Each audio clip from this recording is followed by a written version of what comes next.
हमारी कोशिश बस इतनी सी है कि गुरुदेव द्वारा की गई ज्ञानवर्धक बातें हम आप सब बाबा के हमारे ऋषि प्यारे मुनियों भक्तों ने तक पहुंचा सकें। चीज़ों का कोई दुरुपयोग ना कर पाए, इसलिए बहुत सी चीज़ें कोड में लिखी हैं। कुछ जो इस कलयुग के महाराज लोग हैं, उन्होंने उसको स्थूल में मान लिया। उन्होंने लिखा कोड में कि डी कोड करोगे, इसको तोड़ोगे रहे तो खुल जाएगा, रहस्य विधि पता लग जाएगी, तो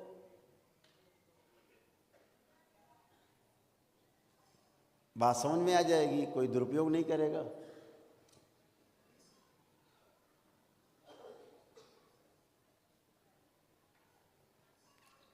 जैसे एक, क्या कर रहे हो भाई तुम? ओम।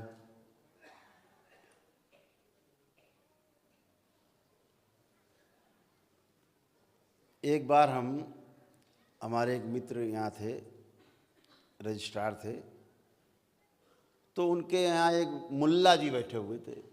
हम भी पहुँचे तो पहले से मुल्ला जी भैंस चढ़े हुए थे, और जो रजिस्ट्रार थे पांडे जी, बेचारे गौ भक्त थे और देवराहा बाबा के बहुत ही अभिन्न, कहा जाए, उनके कार्यों में सहभागी थे, और उनके ही पद चिन्हों पे चलना, उनके जो बनाए गए छोटी छोटी नियम थे उनके अनुसार चलना, बड़े साधु प्रवृत्ति के अधिकारी थे।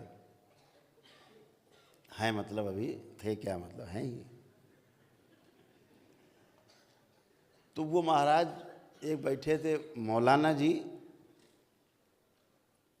तो उन्होंने कहा कि तुम्हारे ग्रंथ में ये लिखा है, बहस चल रही थी। हमने पूछा भैया काहे इतना गरम गरम चल रहा है माहौल? तो उन्होंने कहा कि ग्रंथ में आपके लिखा है कि जब आपके यहाँ यज्ञ होता था, जब भी यज्ञ होते थे, तो पहले मांस खाना पड़ता था, गौ मांस, और गौ मांस खा करके फिर जब वो गौ मांस खा लेता था, उसके बाद वो यज्ञ करने का अधिकारी होता था, ब्राह्मण। तो ब्राह्मण गौ मांस खाने के बाद ही तभी यज्ञ करते थे। हमने कहा यार बात तो तुम एकदम सही कह रहे हो मौलाना,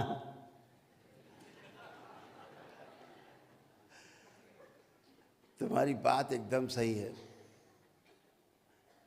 तुम्हें पता है वो कहाँ लिखा है ये श्लोक? बोले ये नहीं पता, लेकिन इतना पता है कि ऐसे होता था।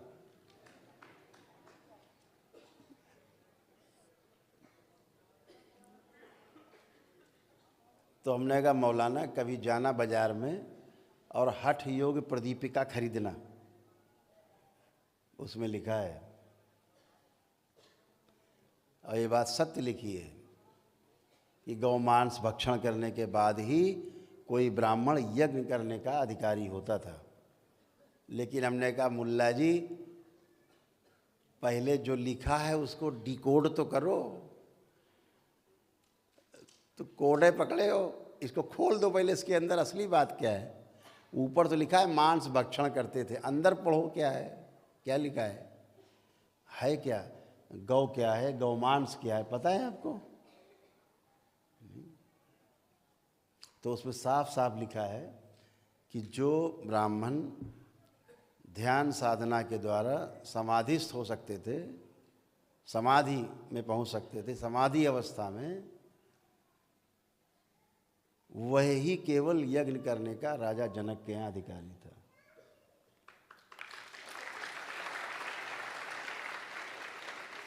तो अब गौमांस कहाँ चला गया? ये जो ऊपर तालू है ना, ऊपर एक कौवा लटकता रहता है, उसे बोलते हैं गौ, गौ गौ। और उससे जो रष्ट पकता है साधना के दौरान, उसको बोलते हैं गौमांस।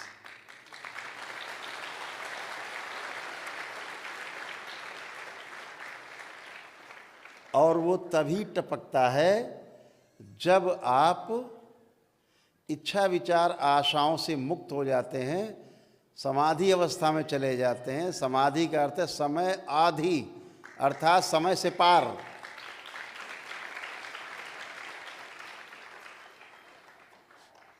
तो समाधि अवस्था में जाने पर वो ग्रंथि खुलती है, उससे रस टपकता है और अमृत है वो, अमृत। जो ये कर सकता था वो यज्ञ में बैठने का, हवन कराने का, यज्ञ कराने का अधिकारी था। तुमने तो कोड़े पकड़ लिया सीधे सीधे। भाई डिकोड तो करो, खोलो तो। क्यों है क्या चीज़? गोमांस। वो गोमांस है, साफ साफ लिखा है एकदम स्पष्ट। 3 श्लोक अलग अलग हैं, तीनों में लिखा है।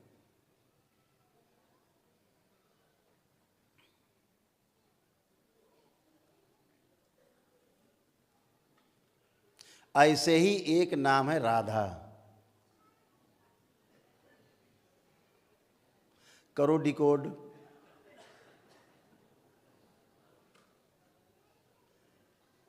हमारे महापुरुषों ने रखा एक नाम राधा। जिसको जो चीज़ प्रिय है, जैसे उसको गौमांस क्यों लिखा? क्योंकि ऋषि मुनियों को गौ सबसे ज़्यादा प्रिय है, तो गौ लिख दिया, उसको गौ नाम रखा। और कुछ नाम रख देते उसका। हम लोग कौआ कौआ कहते हैं, कलयुग वाले कौआ। हमारे ऋषि मुनि कहते थे गौ। अब ये कौए में आ गए। अब बताओ। तो जिसको जो प्रिय होता वही नाम। जैसे हमें भगवान श्री कृष्ण प्यारे हैं सपोज, तो परिवार में कोई बच्चा होता है तो कृष्ण के नाम पे ही कन्हैया कोई रख देता है, कोई श्री कृष्ण रख देता है, कोई किशन लाल रख देता है? जिसको जो नाम, कोई रणछोड़ दास लिख देता है। जिसको जो पसंद आया भगवान के नाम रख देता है। जैसे श्री कृष्ण को हम अपना आराध्य मानते हैं, तो ट्रस्ट का नाम है हमारा श्री कृष्ण से शुरू होता है। श्री कृष्ण कृपा शनिदेव ट्रस्ट का है श्री कृष्ण। आराध्य हमारे, तो श्री कृष्ण ही नाम रखा हमने।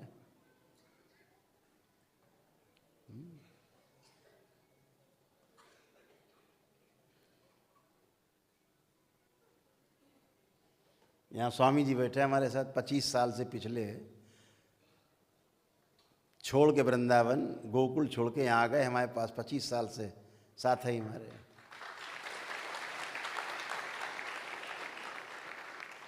नंगे ही पैर रहते थे।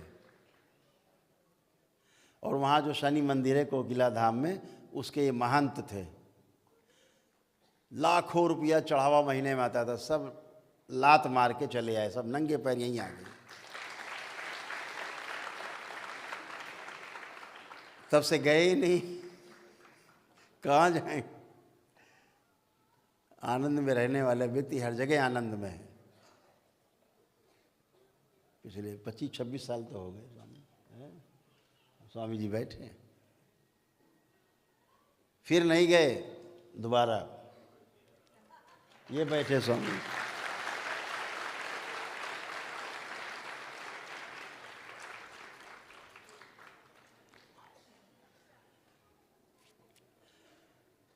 तो हर व्यक्ति जिससे प्रेम करता है वो ऐसा ही नाम बच्चों का रखना, संस्था का रखना। ये अगर आप प्रेम नहीं करते तो आप वो नाम कभी नहीं रख सकते। ना बच्चों का नाम रखेंगे, ना संस्था का नाम रखेंगे, आप कुछ भी नहीं रखेंगे। तो ऐसे प्रेमवश ऋषि मुनि जो साधना करते थे, उन्होंने एक नाम रखा राधा। राधा माने क्या? जो हमारी समझ है उतनी हम बात कर रहे हैं भाई, ज़्यादा ज्ञानियों की बात हमें नहीं पता। अपनी बात कर रहे हैं हम लोग। राधा एक बहुत प्यारा नाम है। बोलने में बहुत लगता है कि जैसे कमल से खिल रहे हैं। अच्छा लगता है बोलने में। अरे दिन भर करते हो राधा रमण हरि बोल।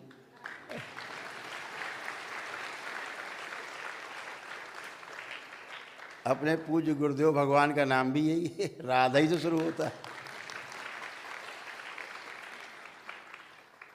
लेकिन हम किस राधा की बात कर रहे हैं, इसको जब डिकोड करते हैं तो जैसे हमने चर्चा की थी अभी पिछले सत्र में, इसको जान लेना आवश्यक है।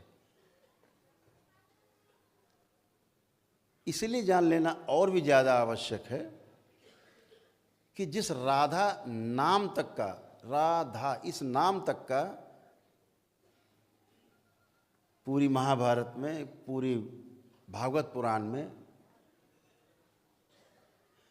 पूरी श्रीमद् भागवत गीता में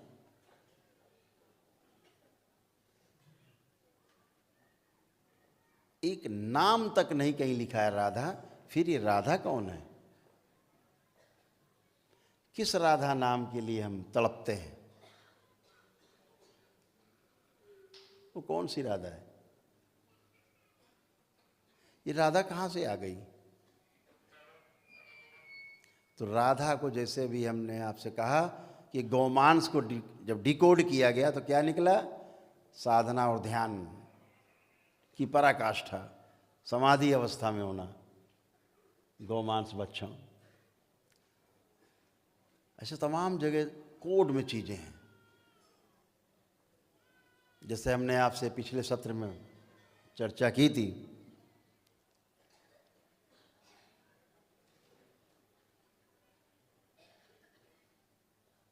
कि रावण खुली आंखों से अपनी नाभि पर विराजता था, आंख बंद करता था तो सहस्रार पार ब्रह्म परमेश्वर की स्थिति में होता था रावण, महाविद्वान।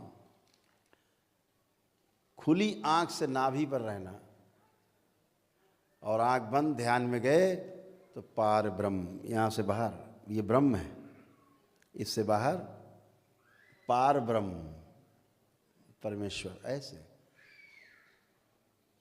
रावण जैसे महाविद्वान को क्या समझते हो आप? जिसने काल तक को अपने चारपाई पे बांध रखा हो, उसका नाम रावण था।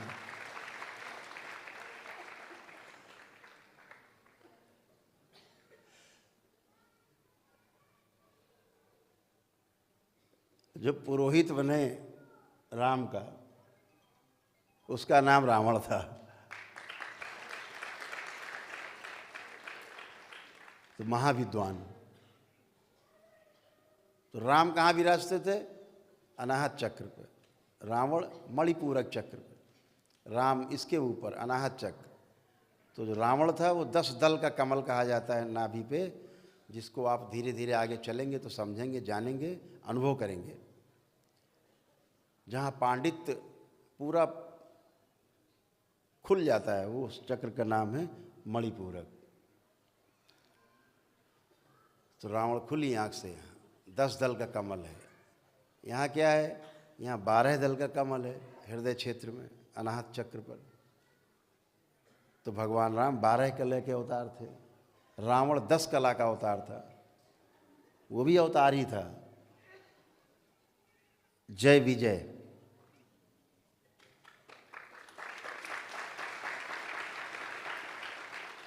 भगवान विष्णु के 2 गण थे ना, जय विजय। उनका अंतिम अवतार जो 3 को श्राप था, उनको 3 बार पृथ्वी पर जन्म लेने का, तो अंतिम अवतार जो था वो रावण का अपने भाई के साथ त्रेता में हुआ।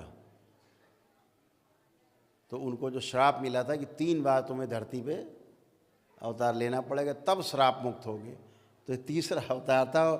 तो उसने क्या मांग लिया था रणविजय ने, जो जय विजय थे, जय और विजय ने क्या मांगा भगवान से, नारायण से, कि ठीक है श्राप स्वीकार है, लेकिन मुक्ति हमारी हर जन्म में आपके हाथों हो।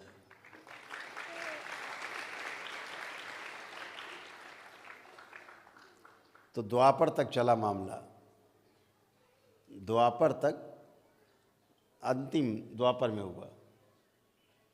अंतिम जो तीसरा जन्म था वो द्वापर में जाके समाप्त हुआ।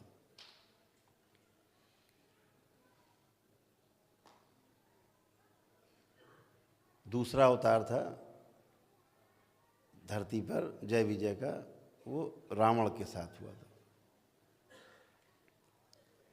तो महाविद्वान था, क्योंकि भगवान नारायण के गण थे वो जय विजय।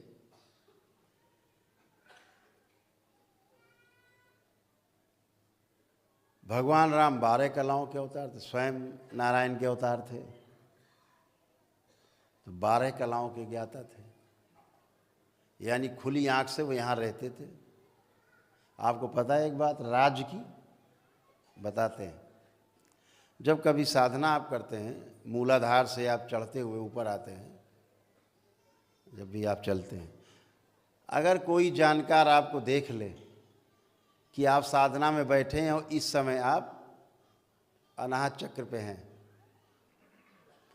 केवल ऐसे ऐसे कर दे, यहाँ चाहती ऐसे मार दे, मृत्यु हो जाएगी।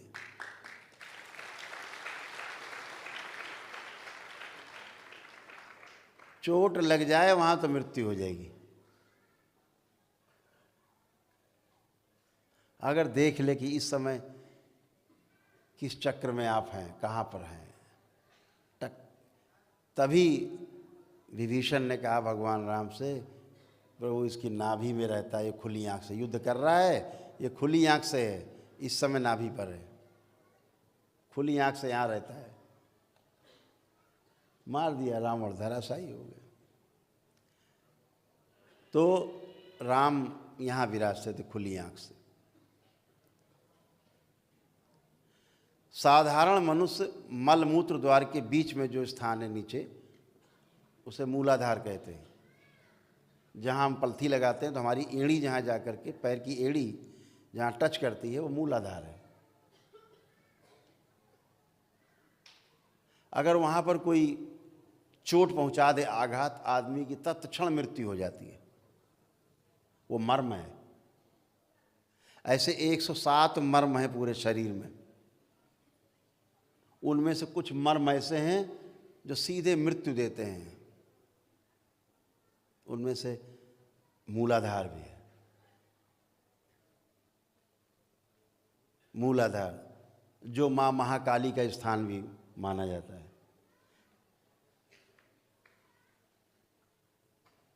कभी चर्चा करेंगे ना कि माँ के हाथ में खीर क्यों है, माँ के हाथ में खडक क्यों है, माँ के हाथ में दैत्य क्यों है, कटोरा क्यों है माँ के हाथ में।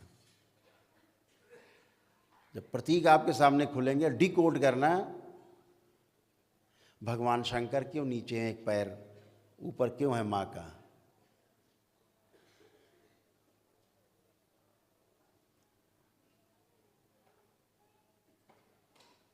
जब वो डिकोड होगा तो आपको समझ में आएगा ये केवल चित्र नहीं है, ये अनुभव है जो आपको होगा साधना में।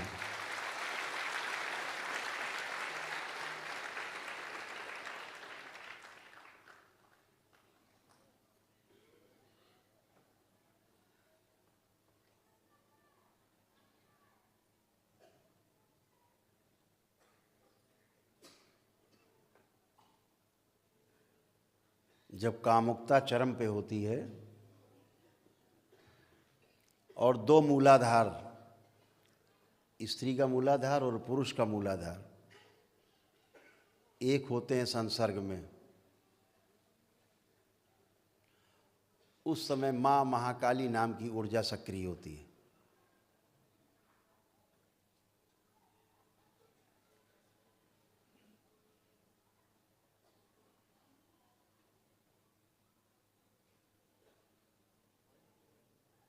खून, नरमुंडों की माला, ये आपके वीर और स्त्रियों के रज में पाए जाने वाले जीवाणु हैं। एक जीवाणु में शक्ति है, एक स्त्री या पुरुष, बच्ची या बच्चा उत्पन्न करने की स्थूल रूप में एक संसर्ग में लाखों जीवाणु निकलते हैं, लेकिन एक ही जीवाणु जो है माँ के गर्भ में प्रवेश करता है, बाकी सब मर जाते हैं। उससे स्थूल शरीर बनता है।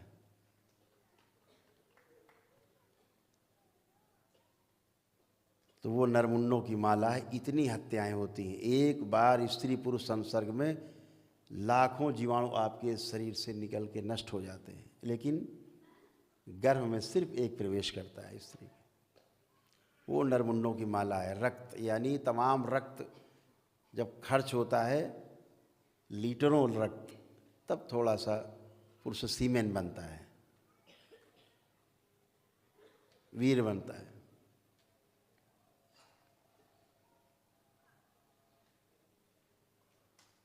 जब तक स्खलन नहीं हो जाता तब तक चैन नहीं। वो माँ के हाथ में जो कटोरा है ना, वो क्या है, वो खीर। जब तक वो स्खलन नहीं हो जाता है, खीर के रूप में ग्रहण नहीं कर लेता है वो ऊर्जा, तब तक चैन नहीं। जब खीर भी ग्रहण हो गई, स्खलन हो गया, तब ज्ञान होता है कि ये ठीक नहीं। तो शंकर नीचे हैं ज्ञान के रूप में, जीव निकलती है, ठीक नहीं, अच्छा नहीं। अगर संतान उत्पत्ति के लिए है तो बहुत अच्छा है, अन्यथा ठीक नहीं। शंकर ज्ञान के रूप में है, तब वो जीव निकलती है उस ऊर्जा की, ये ठीक नहीं। तो कितना खून आपका खराब हुआ जिससे वीर्य बनता है, वीर्य नष्ट हुआ यानी खून आपका नष्ट हुआ। कितने जीवाणु मरे। इसको जब पूरा विस्तार से बात करेंगे तो आपके साथ घंटों चाहिए समझने के लिए कि काली क्या, क्यों स्थान दिया मूलाधार में। मूलाधार में काली का स्थान क्यों? और यही दो चक्रों का मिलन है, दो शरीरों के मूलाधार घर्षण के स्वरूप एक स्थूल शरीर पैदा होता है, बनता है। और यही साधक जो आप बैठे हो, जब साधना करोगे तो आपका मूलाधार चक्र जो है, जो स्वादिष्ठान चक्र से घर्षण करेगा, अपने में स्वयं में घर्षण करेगा, तो भी एक शक्ति का जन्म होगा, लेकिन वो सूक्ष्म होगी, स्थूल नहीं होगी। क्योंकि आपके अंदर जो एक चक्र है, दूसरे चक्र से जब मिलन होगा ऊपर की ओर चढ़ेगा। पहला चक्र मूलाधार, दूसरा स्वादिष्ठान, फिर मणिपूरक, फिर अनाहत, विशुद्धि, आज्ञा, फिर सहस्रार। तो जब आप ही का चक्र, आपके ही चक्र से मिलन होता है तो एक सूक्ष्म शक्ति उत्पन्न होती है, ऊर्जा उत्पन्न होती है, जो आपके साथ दिव्य शक्ति के रूप में रहती है। वो आप ही की ऊर्जा है, कोई बाहर से नहीं आती।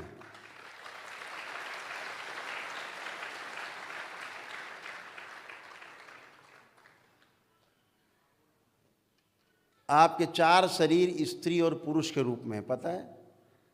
जितने यहाँ पुरुष बैठे हैं आप सबका पहला जो शरीर है, हर देखा आपने चित्र देखा है भगवान शिव का, माँ का चित्र देखा है जो अर्धनारीश्वर के रूप में है, आधा स्त्री आधा पुरुष। ऐसे हर पुरुष का जो पहला शरीर है वो पुरुष का शरीर है, उसका दूसरा शरीर स्त्री का है, तीसरा फिर पुरुष का है, और चौथा शरीर उसका फिर स्त्री का है। ऐसे स्त्रियों का पहला शरीर स्त्री का है, उसका दूसरा शरीर पुरुष का है, तीसरा फिर स्त्री का है, चौथा पुरुष का है। आपने देखा होगा ना, बच्चे आते हैं, लड़कियां लड़के बने खड़े होते हैं मेरे सामने, लड़के लड़कियां बन जाते हैं, केवल घूम जाता है ऐसे। वो तमाम बच्चे आते हैं, फिर संतान उत्पत्ति नहीं होती, शादी करने का मन नहीं होता। तो पहला शरीर पुरुष का, दूसरा शरीर स्त्री का, तीसरा फिर पुरुष का, चौथा फिर स्त्री का।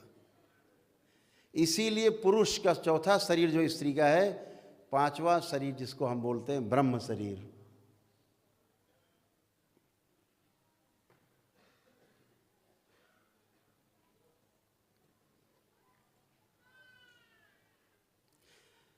आपके ही चक्रों का मिलन एक नई शक्ति देता है आपको, एक नई शक्ति का उदय करता है, एक नई ऊर्जा को उत्पन्न करता है जो आपके साथ होती है।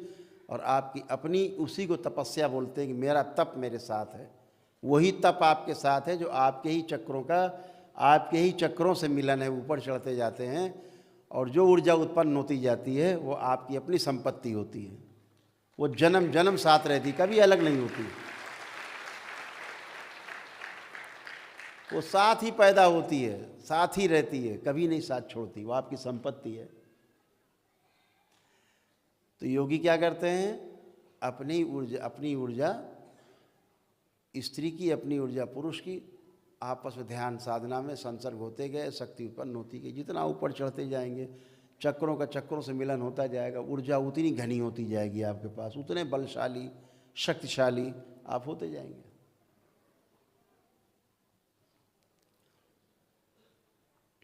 तो जब डिकोड करने बैठते हैं, चीज़ों को खोलते हैं, तो समझ में आता, रहस्य टूट जाता है।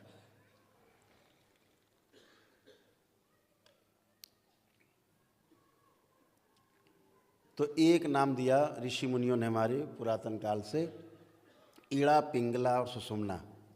3 नाड़ियां हैं जो दिखती नहीं। आप सर्जरी करके देखोगे, ऑपरेशन करके, तो आपको दिखेगी नहीं, लेकिन है। कुंडलिनी एक ऊर्जा के रूप में है।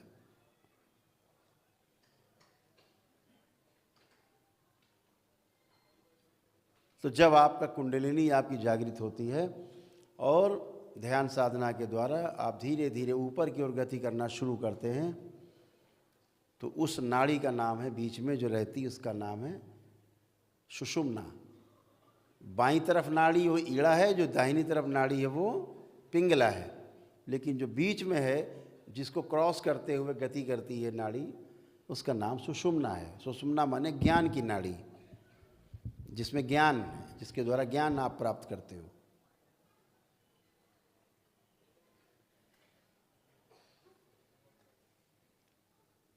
ईड़ा पिंगला आपके भौतिकता में आपके काम आती है, लेकिन सुषुम्ना जो है आपके जीवन में काम आती है। जीवन मूल्यों को बढ़ावा देती, जीवन मूल्यों को तय करती है। तो ऋषि मुनियों ने नाम दिया, बाईं तरफ ईड़ा, दाहिने पिंगला और बीच में सुषुम्ना, जो ज्ञान की नाड़ी है, जिसके द्वारा लोग ज्ञान को उपलब्ध होते हैं। चाहे भगवान बुद्ध रहे हों, चाहे महावीर रहे हों, चाहे कृष्ण रहे हों, कोई भी इसी नाड़ी के द्वारा ज्ञान को उपलब्ध होता है। दरबार का ऑफिशियल चैनल करौली सरकार ईश्वरीय चिकित्सा विज्ञान केंद्र चैनल को जरूर सब्सक्राइब करें। नमः शिवाय।